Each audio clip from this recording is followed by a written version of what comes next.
Good morning and welcome back to Wellness Wednesday. Today we welcome Stage 4 colon cancer survivor, Fight CRC ambassador, and disaster psychologist Jamie Aten. Today he will be discussing tips for avoiding social media burnout. Welcome, Jamie. Hi, my name is Jamie Aten. I'm the founder and executive director of the Humanitarian Disaster Institute at Wheaton College. I'm also a stage 4 colon cancer survivor, and I was diagnosed at the age of 35.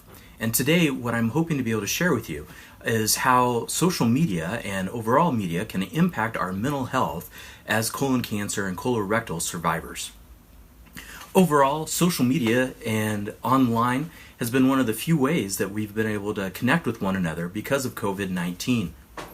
And though most of the country seems to be struggling with this as something new, for those of us that have faced cancer, that's something all too familiar. That sense of being isolated, not being able to be around others, and sometimes feeling quite lonely.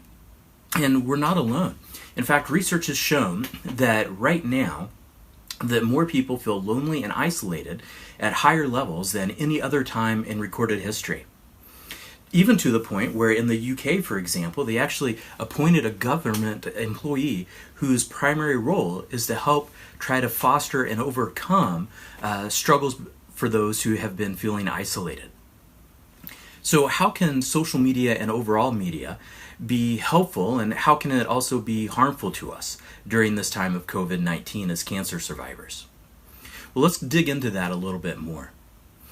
Maybe some of you have found that using online communication such as Zoom or even using FaceTime has been overly taxing. Well, if you felt fatigued at the end of the day, and even more so than normal communications prior to the pandemic, you're not alone. I wrote a piece recently for Psychology Today and unpacked some of the reasons why this might be.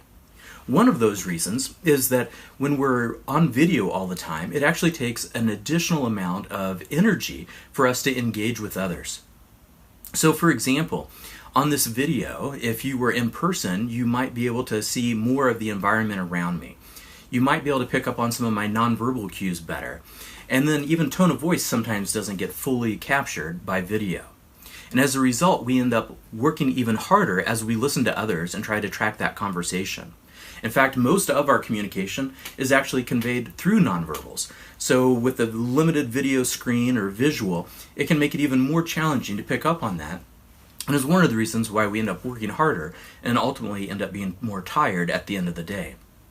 At the same time, with all media, that's a bit of a paradox. Even though there's struggles with it, there's also positives. It's one of the few ways that we can safely interact on a regular basis with people all around the globe. So I do want to encourage you as a cancer survivor to find healthy ways to be able to use FaceTime or Zoom or other online communications as a way of staying in touch with loved ones and friends. Because one of the things that we found in our studies over the last number of years has been that social support is one of the biggest predictors of resilience. And again, that need that we have to be with others, to be in relationship, to be around others, even if we're not talking, sometimes there's something comforting of just being in one another's presence. So I want to encourage you to find ways to use media to be able to bring some of that normalcy back.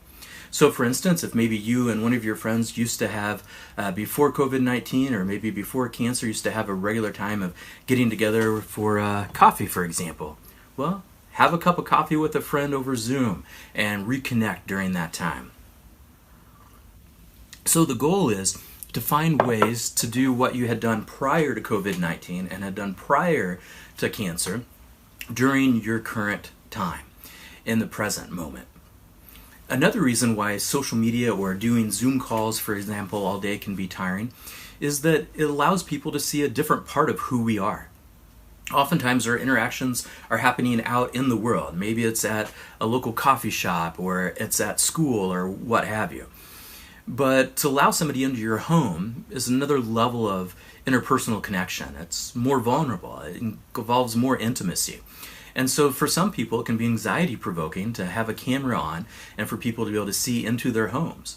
You know, when you look around wherever you're watching this video, you probably have belongings that you have in your home that represent who you are or who you want to be. And so sometimes our identity can be connected to some of our belongings.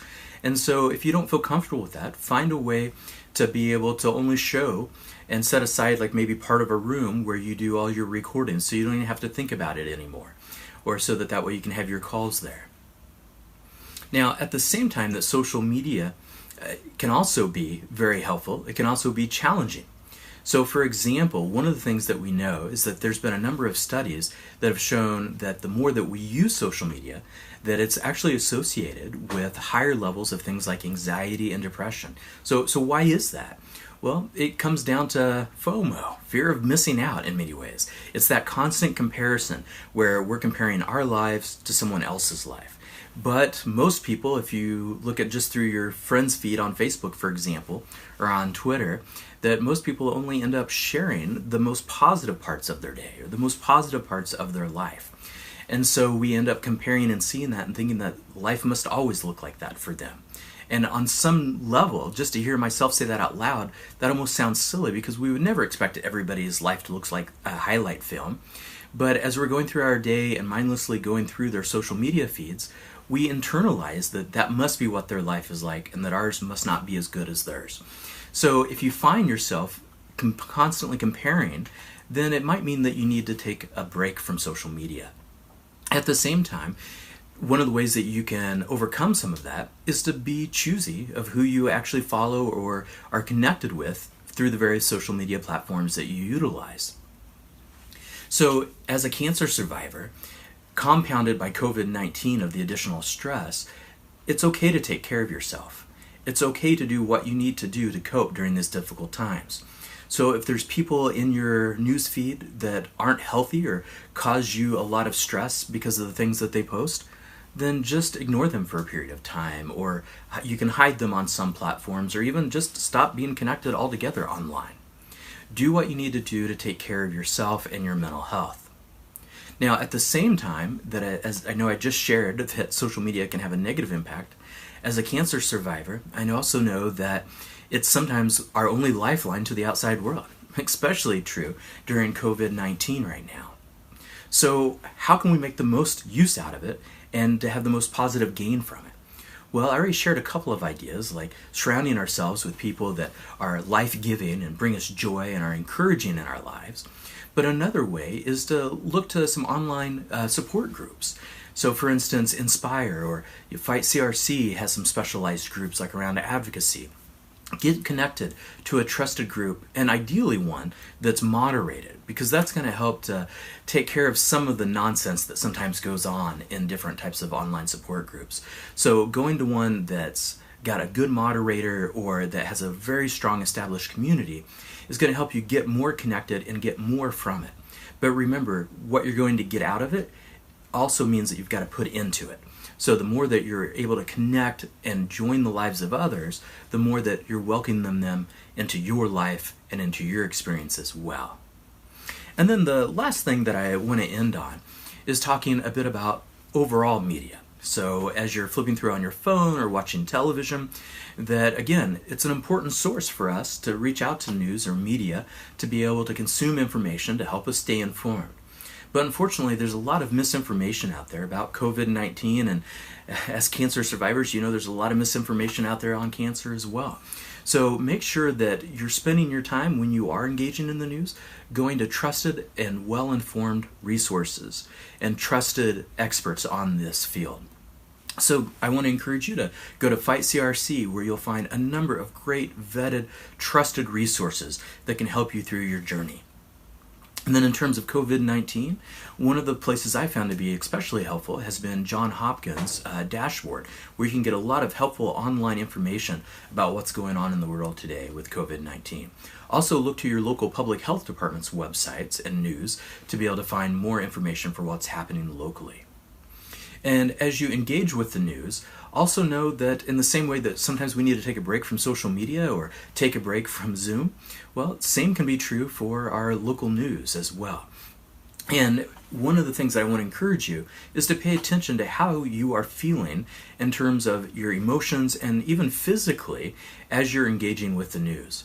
So if you find yourself reading something and you're starting to feel highly anxious, it's okay to give yourself permission to step away from the news and give yourself a break for a while. I'm a psychologist and I spend all of my days doing work on actually disasters. So for me, that has meant since in March, all of my life has largely been professionally has been focused on COVID-19. So I'm always in the midst of worst case scenarios.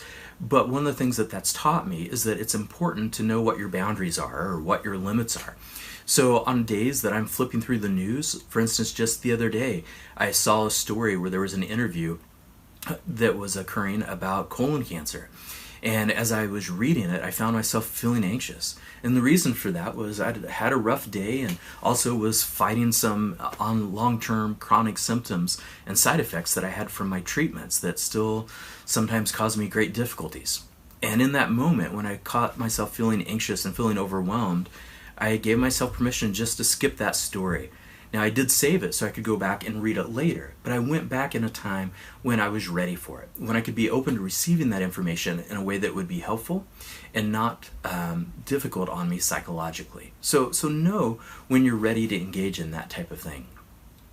Also, some other tips for you around engaging news is to make sure that if you find yourself constantly feeling almost like compulsive, where like you have to check the news to see what's going on with COVID-19, that should be a red flag to you that perhaps it's time to take a break from media. That's not a healthy thing. We should be able to kind of come and go to the news, not where we feel like we always have to be on it. And if that's the case, you might think that being on it is the way to make that feeling go away.